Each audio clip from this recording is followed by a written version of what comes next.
Assalamu alaikum, mes belles rebelles, j'espère que vous allez bien. Thème du jour aujourd'hui, c'est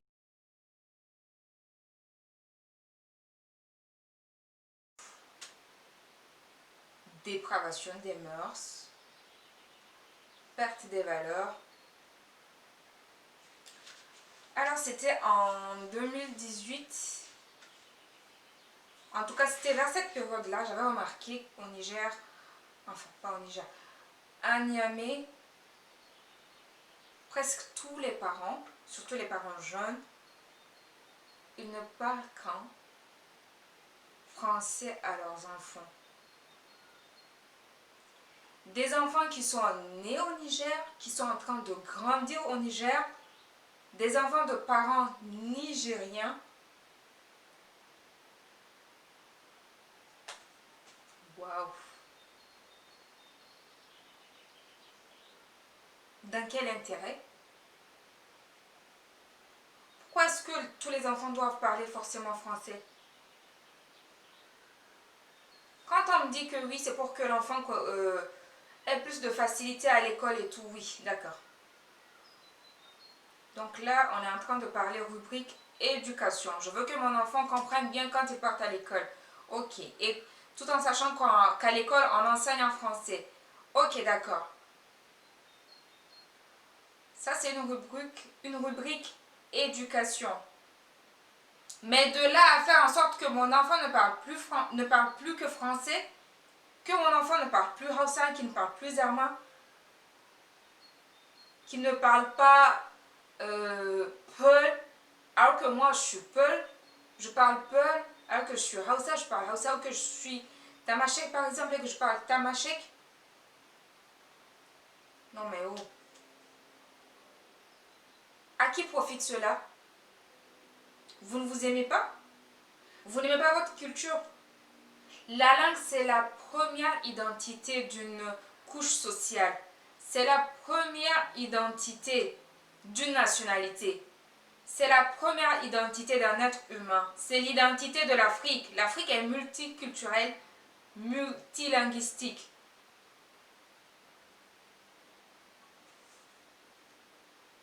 Né, grandi à Niamey qui ne parle pas Hausa, qui ne parle que français.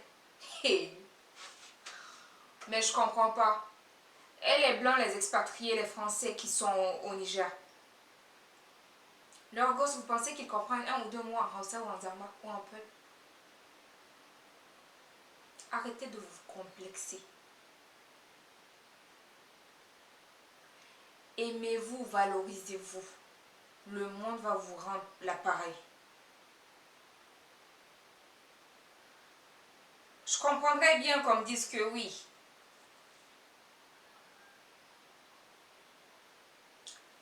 L'enfant, il est né en France, par exemple. Et que peut-être sa maman n'est pas nigérienne. Son papa n'est peut-être pas nigérien. Il n'a qu'un seul côté nigérien. Ok, d'accord. Et qu'en France, tout le monde parle français. D'accord. Là, c'est pas trop grave.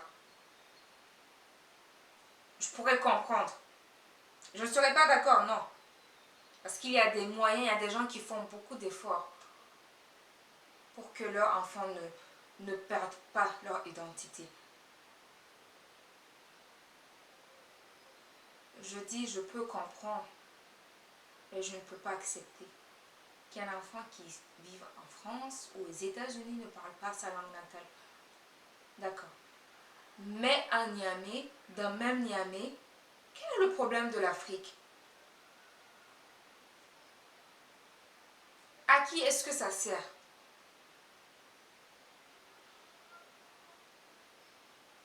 C'est un don, la langue. Savoir parler plusieurs langues, c'est un don. C'est facile de communiquer avec d'autres communautés. C'est un avantage. C'est bien pour le cerveau de savoir parler plusieurs langues. Vous pouvez faire des recherches. On est plus ouvert au monde quand on parle plusieurs langues. On n'est pas restreint dans la tête quand on parle plusieurs langues. On est plus facile d'accès quand on parle plusieurs langues.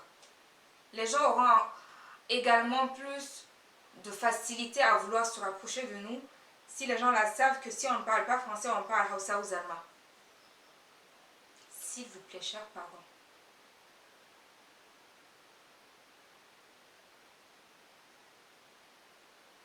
Inculquez des valeurs à vos enfants. Apprenez-leur votre langue.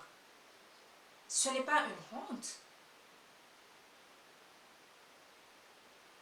Depuis quand ma langue natale serait une honte? Mais c'est ce que j'ai, c'est parmi les choses que j'ai le plus cher au monde, c'est mon identité. C'est ma personne, ma langue.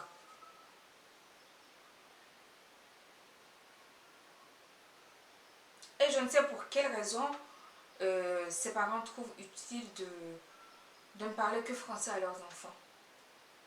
Voilà, tout le temps, tout le temps, tout le temps. Que français. J'ai eu plusieurs retours quand j'ai commencé à développer le sujet sur Twitter. J'ai eu plusieurs retours. Tous plus scandaleux les uns que les autres.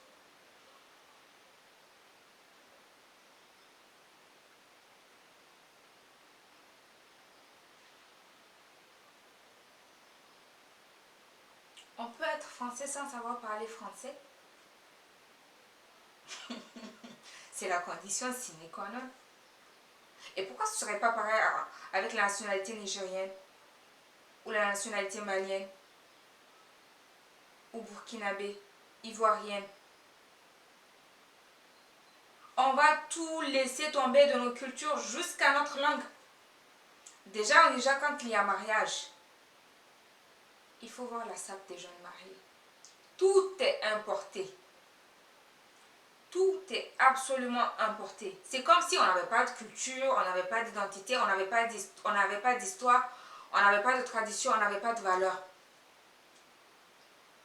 On est obligé de tout importer. Le riz, les cultures, là même les langues. Quand il y a un mariage, c'est les habits du Nigeria qu'on porte. Les tenues traditionnelles du Niger ne vous plaisent pas? Votre propre fond ne vous plaît pas? Alors oui, avec le mariage de... comment est-ce qu'elle s'appelle? Zahra Buhari, la fille du président du Nigeria. Quand elle s'est mariée, je crois que c'était en 2017, fin 2017 ou 2018, je ne sais plus. Quelque chose du genre. Quand elle s'était mariée, oui, elle était en tenue traditionnelle Peul. Et c'était après ça qu'il y a eu le boom au Niger des tenues traditionnelles Peul quand la fille se marie. La déco, pareil, c'est importé. C'est importé.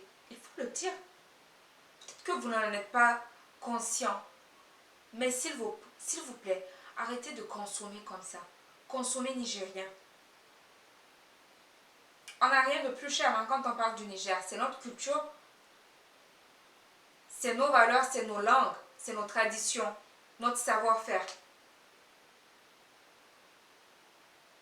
Toute notre vie, on va continuer à copier. Ok, est-ce que vous avez une fois vu, par exemple, les tenues Yoruba là, avec le foulard et tout, l'habit, le truc en pièces là, les trucs de pièces là qu'on porte comme ça? Vous avez une fois vu une Yoruba porter des tenues de Hausa ou de Beri-Beri? Non? Ou une Yoruba porter la tenue des Touaregs? Non? Ou des Armas, ou des Gomanche? Non? Moi, je n'en ai jamais vu. Non, mais quand je dis jamais, c'est jamais. Mais parmi toutes ces ethnies que j'ai citées, beaucoup se sont laissés emporter par la culture importée. On se perd quand on ne s'accepte pas. Et c'est ce qui est en train d'arriver aujourd'hui. L'enfant, il est nigérien, il ne parle pas assez ses langues. Donc finalement, quand on va quitter Niamey pour aller au village, donc finalement nos gosses, ils ne pourront plus discuter avec les autres petits du village. Alors qu'ils ont en commun la même nation. Non, non, non. Il faut arrêter. Il faut consommer intelligemment. Quand on copie des gens, il faut copier intelligemment. C'est fou, c'est comme le beurre de karité. On le prend en Afrique, on l'amène en Europe et on nous le ramène. On l'achète plus cher. On consomme. Là, c'est bon. Pareil pour la culture, la déco. Les tenues traditionnelles.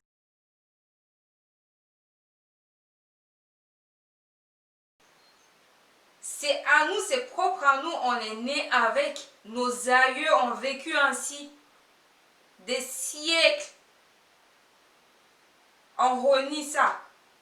Ah, il faut qu'on vienne, qu'on trouve ça, qu'on s'en inspire, qu'on copie, qu'on voit ça au Nigeria d'abord. Pour qu'on accepte. Wow. Mais pourquoi est-ce qu'on réfléchit comme ça?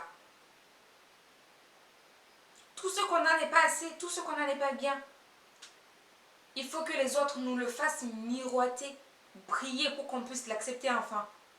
Non, non, je suis désolée. Il faut qu'on change. Après, si on veut que nos enfants parlent bien français, ça c'est l'éducation. Il y a les devoirs à la maison. Il faut qu'on leur fasse faire bien leurs devoirs. Si on a les moyens, on prend des répétiteurs. Et c'est tout.